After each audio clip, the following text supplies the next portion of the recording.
नमस्कार, राज्यसभा टीवी में आपका स्वागत है। इस वक्त की हर खबर को लेकर हाजिर है हम आपके साथ। मैं हूं घनश्याम उपाध्याय।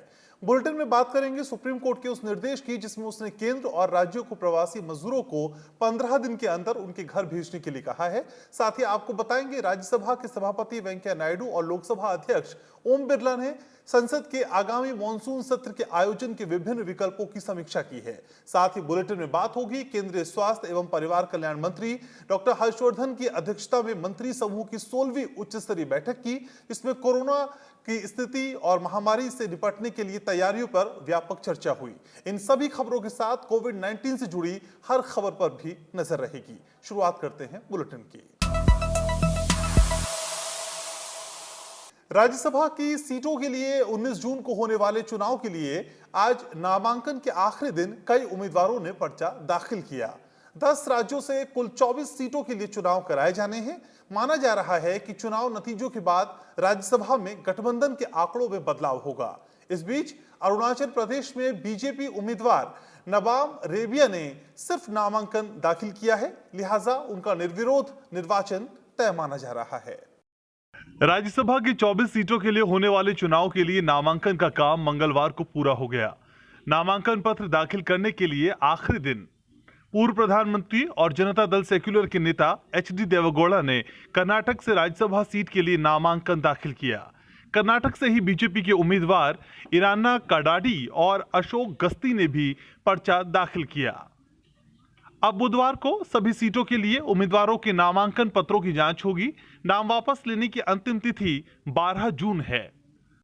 19 जून को होने वाले इस चुनाव के लिए आंध्र प्रदेश, गुजरात और कर्नाटक से 4-4, मध्य प्रदेश और राजस्थान से 3-3, झारखंड से 2 और मणिपुर, मेघालय, मिजोरम और अरुणाचल प्रदेश से 1-1 सीट के लिए चुनाव होने हैं। राज्यसभा की कुल 24 सीटों के लिए जो उम्मीदवार किस्मत आजमा रहे हैं उनमें कई दिग्गज भी शामिल हैं। कर्नाटक से कांग्रेस नेता मल्लिकार्जुन खड़गे, पूर्व प्रधानमंत्री और जेडीएस नेता एचडी देवेगौड़ा, बीजेपी के ईराना कडाडी और अशोक गस्ती चुनावी मैदान में हैं। गुजरात से देखें तो बीजेपी के अभय भारद्वाज, रमीलाबेन बारा और नरहरी अमीन की किस्मत दांव पर है।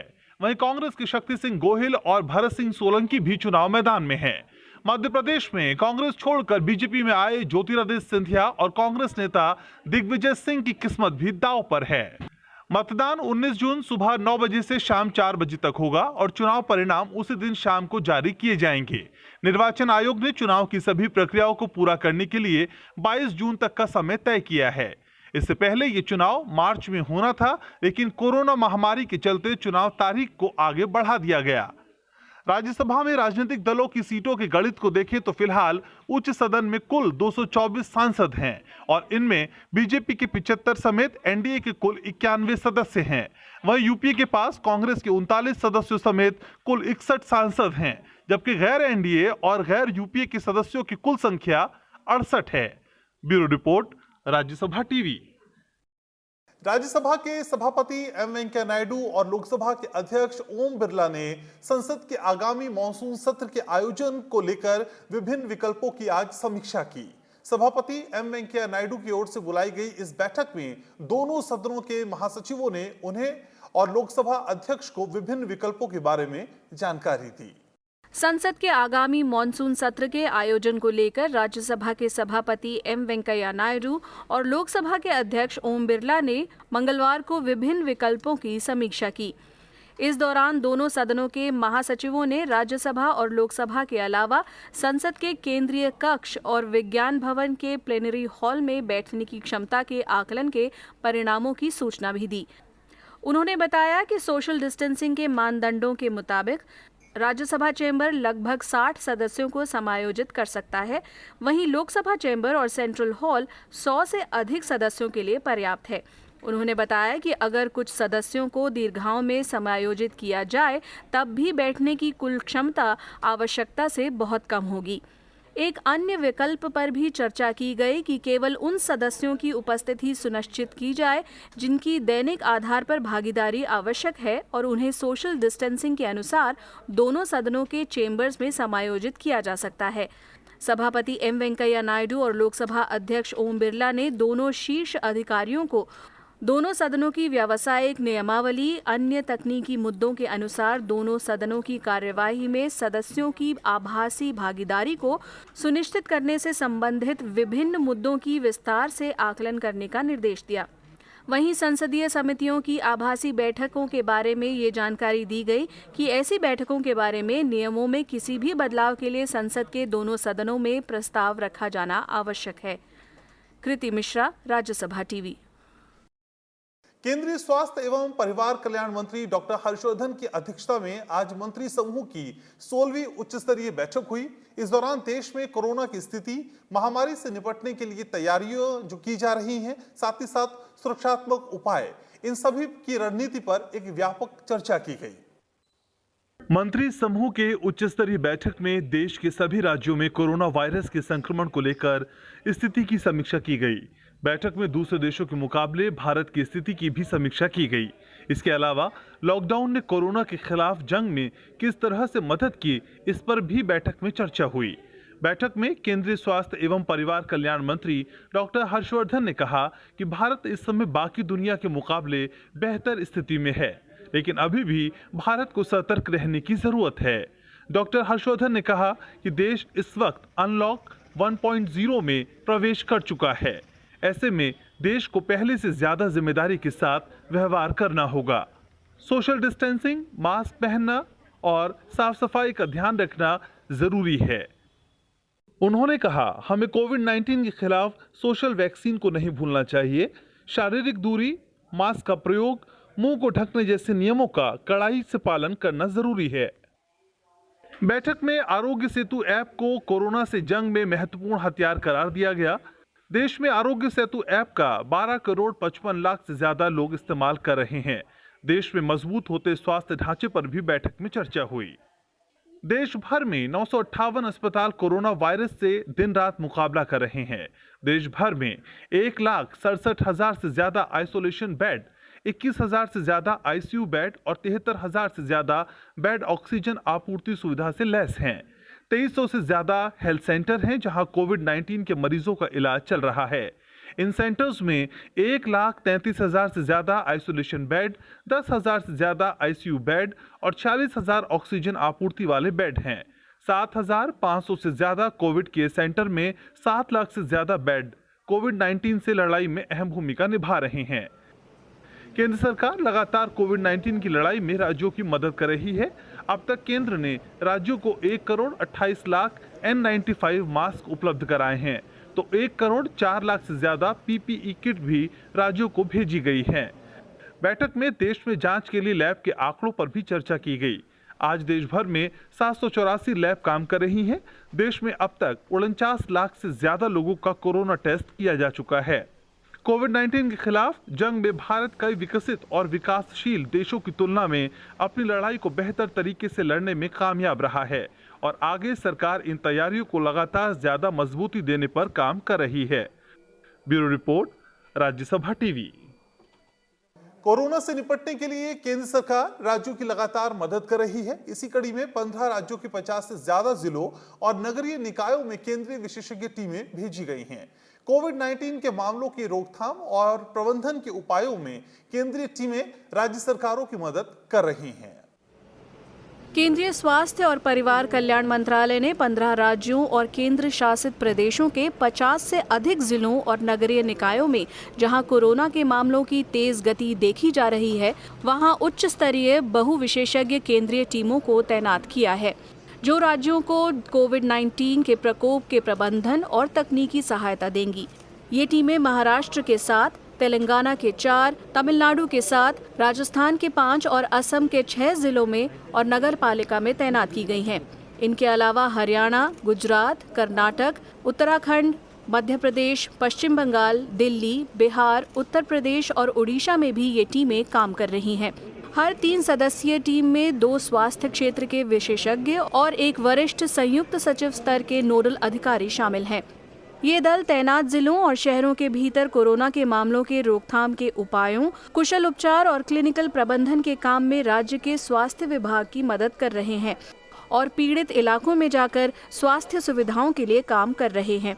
केंद्रीय दल राज्यों के सामने आने वाली परीक्षण से जुड़ी अड़चनों, बढ़ते मामले, दोगुना होने की दर, मृत्यु दर और मरीजों के लिए बिस्तर की कमी जैसे चुनौतियों से निपटने में मदद करेगा।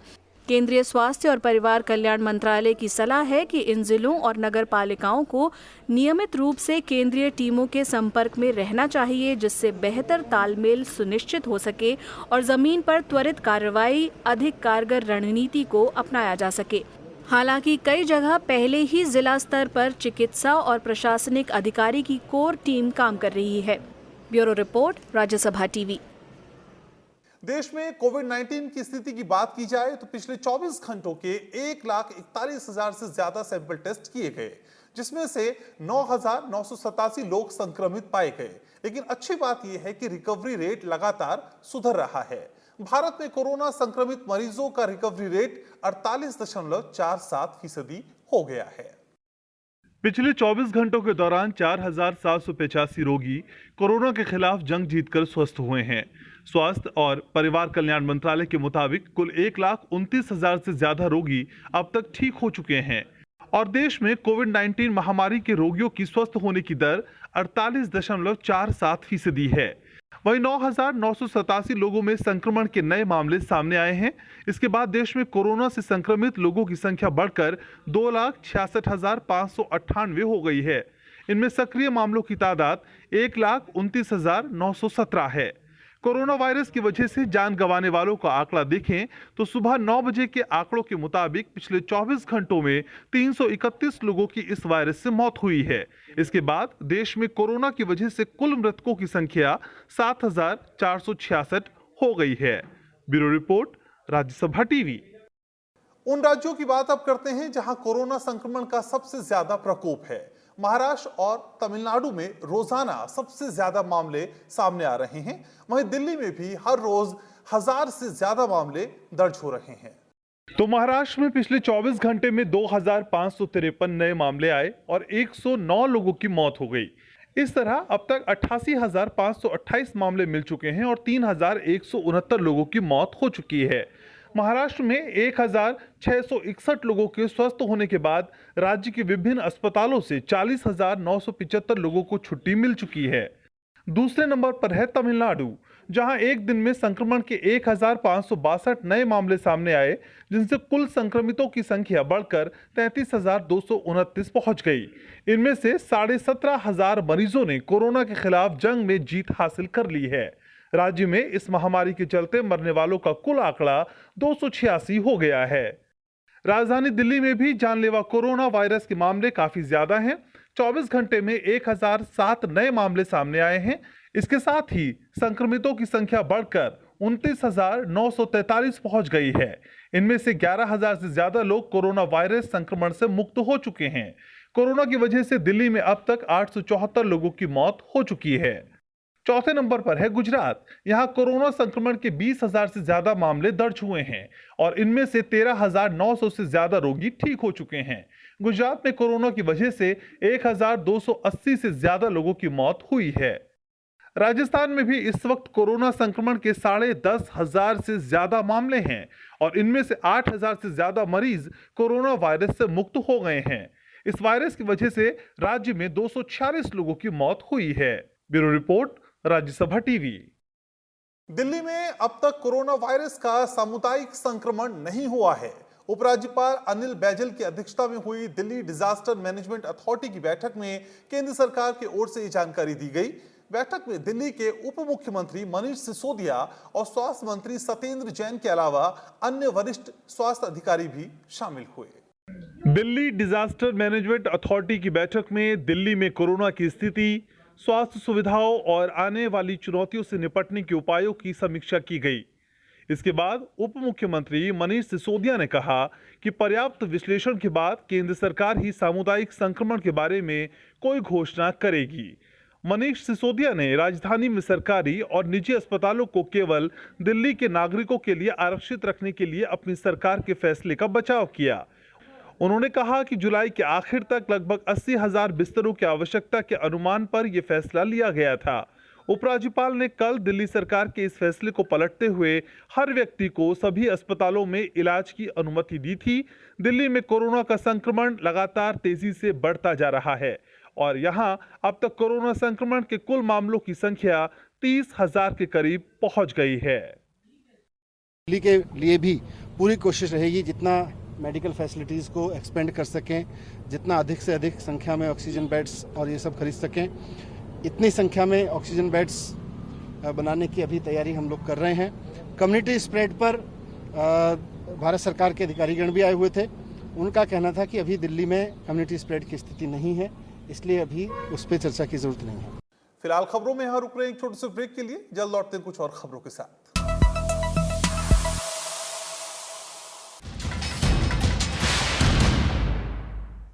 भीड़भाड़ वाले इलाकों में ना जाएं। धार्मिक, सांस्कृतिक, मनोरंजन, शैक्षणिक आयोजन से लेकर खेलकूद की गतिविधियों से दूर रहें। संभव हो तो वर्क एट होम करें। काम के दौरान सहकर्मियों से 1 मीटर की दूरी बनाएं और गैर जरूरी यात्राओं से बचें।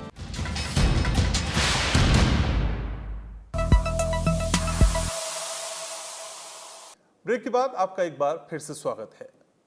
और अब बात बीजेपी की जनसभाओं की, जिन्हें पार्टी कोरोना को देखते हुए वर्चुअल तरीके से कर रही है। बीजेपी के वरिष्ठ नेता और केंद्रीय गृह मंत्री अमित शाह ने बिहार और ओडिशा के बाद आज पश्चिम बंगाल के लोगों को संबोधित किया। उन्होंने कहा कि राज्य में गरीबों और किसानों को केंद्र सरकार की योजनाओं का लाभ नहीं लेने दिया जा रहा है। केंद्रीय गृह मंत्री अमित शाह ने मंगलवार को वर्चुअल रैली के दौरान पश्चिम बंगाल में राजनीतिक हिंसा का मुद्दा उठाया। उन्होंने कहा कि जिस बंगाल को सोनार बांग्ला कहा जाता था, जहां रविंद्र संगीत की धुन सुनाई देती थी, वो बंगाल आज बम के धमाकों, गोलियों की आवाज और लोगों की चीखों से सुन्न रह गया है। अमित शाह ने कहा कि राज्य में केंद्र सरकार की आयुष्मान भारत योजना और प्रधानमंत्री किसान सम्मान योजना को लागू नहीं होने दिया गया है। मित्रों, मैं आज इस वर्चुअल रैली के माध्यम से करोड़ों बंगालियों का आह्वान करना चाहता हूं कि कम्युनिस्ट और तृणमूल दोनों को आपने आजमाया है, एक मौका भारतीय जनता पार्टी को दीजिए।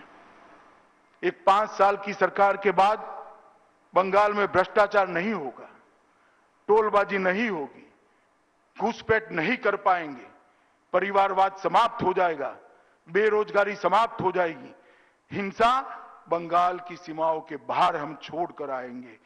अमित शाह ने कहा कि यूपीए ने 10 साल में एक बार 3.5 करोड़ किसानों का 60,000 करोड़ रुपए का ऋण माफ किया, लेकिन आंकड़े कुछ और हैं। वहीं मोदी सरकार ने देश में 9.5 करोड़ किसानों के बैंक खातों में 72,000 करोड़ रुपए पहुंचाने का काम किया, लेकिन पश्चिम बंगाल में इस काम में सहयोग नहीं मिल पा रहा है। उन्होंने कहा कि ममता बनर्जी हमारा हिसाब मांगती हैं, तो वो हिसाब लेकर आए हैं।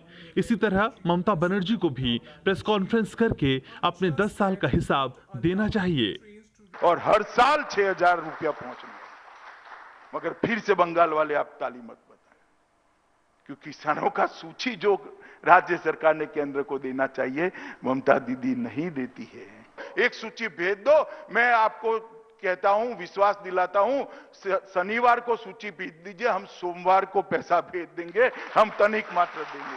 मनमोहन सिंह जी की सरकार थी, 13वें वित्त आयोग में बंगाल को मनमोहन सिंह जी की सरकार ने 1,32,783 करोड़ रुपया 5 साल में दिया था, और नरेंद्र मोदी सरकार ने 14 से 19 तक 5 साल के अंदर 4,48,214 करोड़।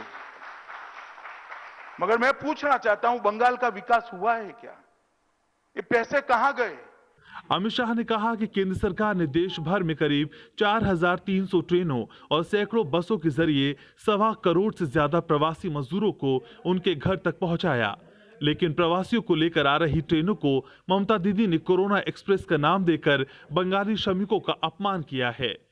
केंद्रीय गृह मंत्री ने चक्रवात तूफान अम्फान और कोरोना महामारी की स्थिति से निपटने को लेकर भी राज्य सरकार की कोशिशों को नाकाम बताया। Bureau report, Rajya Sabha TV. Supreme court ने केंद्र और राज्यों को प्रवासी मजदूरों को 15 दिन के अंदर उनके घर भेजने का निर्देश दिया है। साथ ही मजदूरों पर दर्ज मुकदमे वापस लेने और राज्यों को उनकी स्किल मैपिंग कर रोजगार मुहैया कराने का निर्देश दिया है। लॉकडाउन की वजह से देश भर के विभिन्न राज्यों में जहां तहां फंसे प्रवासी श्रमिकों को लेकर सुप्रीम कोर्ट ने अहम आदेश सुनाया है। कोर्ट ने कहा है कि जो प्रवासी मजदूर अपने घर लौटना चाहते हैं उन्हें 15 दिनों के भीतर उनके घर भेजा जाए। कोर्ट ने कहा कि राज्यों की ओर से ट्रेन की मांग के 24 घंटे के अंदर केंद्र सरकार की ओर से अतिरिक्त श्रमिक स्पेशल ट्रेनें मुहैया कराई जाए। साथ ही सुप्रीम कोर्ट ने लॉकडाउन के दौरान सड़क यात्रा कर नियमों का उल्लंघन करने वालों के खिलाफ दर्ज सभी शिकायतों और मुकदमों को वापस लेने का भी निर्देश दिया है। वहीं कोर्ट ने केंद्र और राज्यों को सुव्यवस्थित तरीके से प्रवासी मजदूरों की पहचान के लिए एक सूची तैयार करने को कहा है। सुप्रीम कोर्ट ने कहा है कि राज्य प्रवासी मजदूरों की मदद के लिए सहायता केंद्र बनाएं, जहां उनका डेटा इकट्ठा किया जाए जो गांव स्तर पर और ब्लॉक स्तर पर हो। इसके साथ ही उनकी स्किल मैपिंग की जाए जिससे प्रवासी मजदूरों को रोजगार मिलने में मदद मिल सके। Bureau report, Rajya Sabha TV. Corona संकट के दौर में दुनिया के अलग अलग देशों से भारतीयों को स्वदेश वापस लाने का सिलसिला लगातार चल रहा है। आज भी कई देशों से भारतीयों को वापस लाया जा रहा है। कोविड-19 महामारी के इस दौर में विदेशों से अपने नागरिकों को वापस लाने का भारत सरकार का ये अब तक का सबसे बड़ा अभियान है। महामारी का मुश्किल वक्त, वतन से हजारों किलोमीटर की दूरी, चिंता और डर का माहौल, लेकिन इस संकट की घड़ी में केंद्र सरकार ने भारतीयों को वापस लाने के लिए एक बड़े मिशन की शुरुआत की। मिशन को शुरू हुए 1 महीने से ज्यादा का समय हो चुका है। भारतीयों को स्वदेश लाने का काम लगातार जारी है। एयर इंडिया के विशेष विमान के जरिए मंगलवार को 185 भारतीयों को मस्कट से भारत लाया गया। मलेशिया से भी विशेष विमान के जरिए भारतीय स्वदेश वापस लौटे हैं।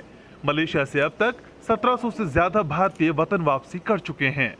I just experienced it's very good. They are responding, High Commission responding very fast. They are doing everything for Indians. My Prime Minister is also doing well, very well. I am very happy to go. Iran के बंदरगाह अब्बास से 233 भारतीयों को INS Shardul के जरिए लाने की प्रक्रिया शुरू हो चुकी है। 1600 किलोमीटर से ज्यादा के इस सफर में शामिल सभी लोगों ने केंद्र सरकार का शुक्रिया अदा किया। ऑपरेशन समुद्र सेतु के तहत मालदीव और श्रीलंका से पहले ही 2800 से ज्यादा लोगों को कोच्चि और तुतीकोरिन बंदरगाहों पर वापस लाया जा चुका है। भारतीयों को स्वदेश लाने के लिए ये मिशन उन लोगों के लिए उम्मीद के मिशन साबित हो रहे हैं जो कोरोना संकट में फंस गए थे। दुनिया के अलग अलग कोनों में फंसे लोगों को देश वापस लाने के लिए मिशन से जुड़े लोग दिन रात काम कर रहे हैं। वंदे भारत मिशन के तहत अब तक 70,000 से ज्यादा भारतीय वतन वापसी कर चुके हैं। Bureau report, Rajya Sabha TV. केंद्र सरकार द्वारा अध्यादेशों के माध्यम से की गई कई घोषणाएं भारतीय कृषि का पूरा स्वरूप ही बदल कर रख देंगी, ऐसा कहना है केंद्रीय कृषि और ग्रामीण विकास मंत्री नरेंद्र सिंह तोमर का। राज्यसभा टेलीविजन के साथ खास बातचीत में कृषि मंत्री ने कहा कि केंद्र सरकार की घोषणाएं न केवल किसानों को अपनी फसल का बेहतर और उचित दाम दिलाने में मदद करेंगी बल्कि उन्हें बाजार भी मुहैया कराएंगी। इस एक्ट के माध्यम राज्यसभा टीवी से खास बातचीत में केंद्रीय कृषि और ग्रामीण विकास मंत्री नरेंद्र सिंह तोमर ने कहा कि आवश्यक वस्तु अधिनियम से कृषि वस्तुओं के विनियमन, आपात स्थिति के दौरान स्टॉक सीमा लागू करने, किसानों को विपणन विकल्प के साथ निजी भागीदारी की भी अनुमति देने से किसानों और उपभोक्ताओं दोनों को इसका लाभ मिलेगा। किसान इस एक्ट के माध्यम से उचित मूल्य प्राप्त करने के लिए स्वतंत्र है। इससे किसानी के क्षेत्र में निजी निवेश बढ़ेगा, सरकारी निवेश बढ़ेगा, इंफ्रास्ट्रक्चर मजबूत होगा और वैल्यू चेन स्थापित होगी और इससे निश्चित रूप से गांव की और कृषि की और किसान की ताकत बढ़ेगी। केंद्रीय कृषि मंत्री ने कहा कि मनरेगा के लिए 1 लाख करोड़ से अधिक के अब तक के सबसे उच्चतम आवंटन से गांवों में रोजगार के अवसर बढ़ेंगे, जिससे प्रवासी मजदूरों को इसका लाभ मिल सकेगा। मनरेगा एक ऐसी योजना है जिसमें 1,01,500 करोड़ रुपया खर्च होगा 1 साल में और मनरेगा में अभी हम 33,000 करोड़ रुपए की स्वीकृति प्रदान कर चुके हैं राज्यों को। 29,000 करोड़ रुपया राज्यों को रिलीज कर दिया है। अभी तक 37 करोड़ मैंडेज सृजित हुए हैं। 5 करोड़ लोगों को लगभग जॉब ऑफर किया जा चुका है। ये पिछले 19 के जून में देखें तो 20 के जून से तुलना करें तो ये 40% अधिक है। कृषि मंत्री ने बताया कि केंद्र सरकार ने कुछ राज्यों में टिड्डियों से फसल को पहुंचने वाले नुकसान को देखते हुए ड्रोन और विशेष आयातित मशीनों का उपयोग करने की खास योजना भी तैयार की है। कृति मिश्रा, राज्यसभा टीवी। 19वीं सदी के प्रमुख आदिवासी नेता और आदिवासी समाज के जननायक बिरसा मुंडा की आज पुण्यतिथि है। उनके नेतृत्व में मुंडा आदिवासियों ने 19वीं सदी के आखिरी सालों में उलगुलान आंदोलन को अंजाम दिया। उपराष्ट्रपति वेंकैया नायडू ने कहा कि बिरसा मुंडा हमारी लोक परंपरा में, हमारी जन स्मृतियों में आज भी जीवित हैं। अत्याचार और शोषण के खिलाफ क्रांति का आगाज करने वाले महान स्वतंत्रता सेनानी बिरसा मुंडा ने आदिवासी समाज को उसका हक दिलाने के लिए अंग्रेजी हुकूमत के खिलाफ जबरदस्त लड़ाई लड़ी। उनकी पुण्यतिथि के मौके पर उपराष्ट्रपति एम वेंकैया नायडू ने श्रद्धांजलि देते हुए बिरसा मुंडा को मां भारती का वीर सपूत और स्वतंत्रता संघर्ष का जननायक बताया है। उपराष्ट्रपति ने ट्वीट करके कहा कि लोग उन्हें धरती आबा यानी धरती पिता कहते थे। वो हमारी लोक परंपरा में, जन स्मृतियों में आज भी जीवित हैं। अन्याय और शोषण के विरुद्ध संघर्ष की प्रेरणा देते हैं। भारत माता के इस वीर सपूत ने अंग्रेजों के खिलाफ लड़ाई लड़ी और लोगों की आजादी के लिए संघर्ष किया। 15 नवंबर 1875 को पैदा हुए बिरसा मुंडा ने आदिवासियों को जल, जंगल, जमीन और उनके प्राकृतिक संसाधनों से बेदखल होने के खिलाफ आवाज उठाई। बिरसा मुंडा के नेतृत्व में मुंडा आदिवासियों ने उलगुलान आंदोलन को अंजाम दिया। साल 1897 से लेकर 1900 के बीच मुंडाओं और अंग्रेज सिपाहियों के बीच कई बार युद्ध हुआ। बिरसा मुंडा ने अपने जीवन में महापुरुष का दर्जा हासिल किया। उन्होंने आज ही के दिन 1900 में रांची जेल में अपनी आखिरी सांस ली। Bureau report, Rajya Sabha TV. रक्षा मंत्री राजनाथ सिंह ने कहा कि चीन के साथ दशकों पुराने सीमा विवाद का भारत जल्द से जल्द समाधान चाहता है। साथ ही उन्होंने पूर्वी लद्दाख में जारी संघर्ष को खत्म करने के लिए चीन और भारत की सेनाओं के बीच पिछले हफ्ते हुई उच्च स्तरीय सैन्य वार्ता को सकारात्मक बताया। महाराष्ट्र में वर्चुअल रैली को संबोधित करते हुए उन्होंने कहा कि भारत और चीन ने वर्तमान संघर्ष सहित सीमा मुद्दे को सुलझाने के लिए वार्ता जारी रखने पर सहमति जताई है। उन्होंने कहा कि देश का नेतृत्व मजबूत हाथों में है और किसी भी कीमत पर राष्ट्र के गौरव और स्वाभिमान से समझौता नहीं किया जाएगा। भारत चीन को सीमा को लेकर एक विवाद का सिलसिला लंबे समय से चला आ रहा है। हम चाहते हैं कि यह सीमा का विवाद जल्दी से जल्दी सुलझना चाहिए। इस समय भारत और चीन दोनों के बीच मिलिट्री लेवल पर भी बातचीत चल रही है और डिप्लोमेटिक बातचीत भी चल रही है। अभी 6 तारीख को जो बातचीत हुई है, बातचीत काफी पॉजिटिव रही है, काफी सकारात्मक रही है। भारत और चीन दोनों इस बात पर सहमत हुए हैं कि आगे भी सीमा विवाद को सुलझाने के लिए और इस समय का जो टसल है उसे सुलझाने के लिए यह बातचीत का सिलसिला हम लोगों का आगे चलेगा। हम लोग किसी भी सूरत में भारत के सम्मान और स्वाभिमान पर चोट नहीं पहुंचने देंगे। समस्त देशवासियों को इस वर्चुअल रैली के माध्यम से मैं विश्वास दिलाना चाहता हूं। भले ही दुनिया के कुछ देशों में कोरोना संक्रमण के मामले पहले की तुलना में कम आ रहे हैं, लेकिन वैश्विक स्तर पर यह और खतरनाक हो रहा है। ये कहना है विश्व स्वास्थ्य संगठन के प्रमुख टेड्रोस अधानोम घेब्रेयेसस का। उन्होंने कहा कि बीते 9 दिनों में संक्रमण के 1 लाख से भी ज्यादा मामलों की पुष्टि हुई है और जितने भी मामले आए हैं उनमें से 75% मामले सिर्फ 10 देशों में हैं। उनमें भी ज्यादातर मामले अमेरिका और दक्षिण एशिया से हैं। टेड्रोस ने हालांकि इस बात के भी संकेत दिए कि कुछ देशों की स्थिति में सकारात्मक बदलाव आए हैं। उन्होंने कहा, अलग अलग अध्ययनों से ये बात स्पष्ट होती है कि वैश्विक स्तर पर अभी भी एक बड़ी आबादी संक्रमण के लिहाज से अति संवेदनशील है। तो इन तमाम खबरों के साथ इस बुलेटिन में इतना ही। आप देखते रहिए राज्यसभा टीवी। नमस्कार।